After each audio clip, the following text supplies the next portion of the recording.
There's a fascinating debate in the Talmud about the origin of our prayers. Every day, on a regular day, we have Shachrit, the morning service, we have Mincha, the afternoon service, and we have Mariv, the evening service. What is the source of this?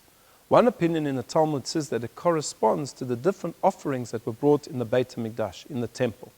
In the morning, there was a sacrifice, the Tamid, the daily morning sacrifice. In the afternoon, there was the afternoon sacrifice. And in the evening, they would burn the different parts of the animals that had not yet been burnt on the altar. And that corresponds to Mariv. But yet there is another opinion who tells us that the three prayer services correspond to the forefathers. Avraham was the one who founded and came up with the idea of Shachrit, praying in the morning. Yitzchak, in this week's Parsha, was the one who came up with the concept of Mincha, the afternoon prayer service. And Yaakov, who had his dream of the ladder reaching heaven, which he dreamt at night, came up with the concept of Mariv, the evening service. But let's focus now for a moment on the afternoon service. The Torah tells us, Vayetze Yitzchak lasuach basadeh lifnot erev, that Yitzchak went out to meditate, to pray in the field towards evening. And as he was praying, behold, in the distance he sees a lot of camels coming towards him, a caravan of camels, and there sitting on one of the camels is his intended bride, is Rivka. So no sooner had he prayed than his shidduch suddenly arrived. And our sages tell us something very interesting. Of all of the prayer services of the day, we should be the most careful with Mincha, with the afternoon service. Well, we see that Yitzchak was answered in the afternoon, and we also see that Eliyahu Hanavi, the prophet Elijah, was answered in the afternoon service. The context there is that many years later, when the state of Israel had broken into two kingdoms, there was the kingdom in the north of the 10 tribes and the kingdom of the south in Yehudah, and the kingdom in the north was ruled by a wicked king, Achav. And most of the people living there had become idolaters. And in particular, they followed the idolatry known as Baal. Eliyahu Hanavi thought this had gone too far. And he challenged the priests of Baal to a contest.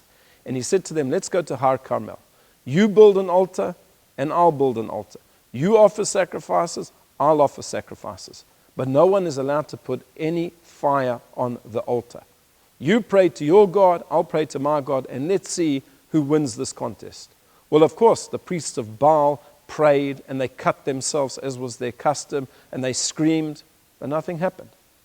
And tells us the prophet in the book of Kings that Eliyahu Hanavi called out to God, and it was in the afternoon time, fire descended from heaven and consumed his sacrifice. And at that moment, the community that was gathered around to watch this contest bowed down and said, Hashem Hua Elokim, Hashem Hua Elokim.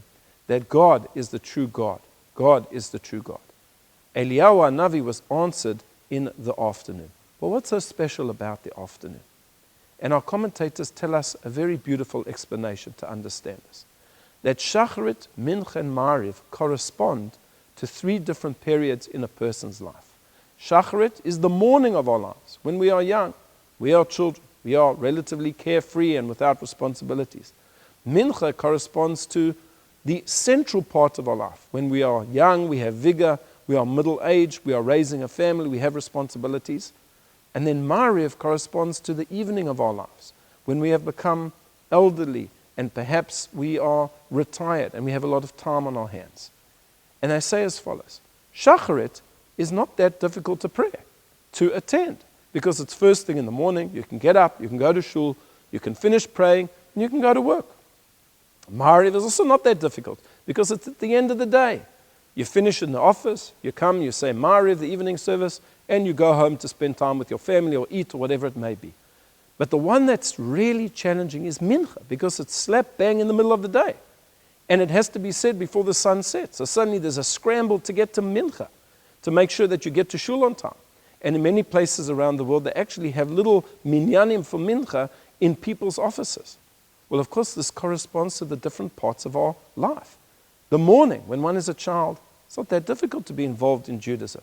You don't have other responsibilities. You don't have a family to raise. As a senior citizen, you've lived your life, and you have time on your hands. You can come to shul. We have in our shul many senior citizens who come in Mariv, they come to shul, it's not that difficult. But Mincha is the busiest time of our lives. We've got so many responsibilities. And often shul and God come second. It's not that important. And therefore our sages tell us you should always be careful with Mincha. Mincha doesn't just mean the prayer service, it means that part of our life. Even though you have so many responsibilities, don't forget Hashem, because that's really the time where you have the greatest vigor.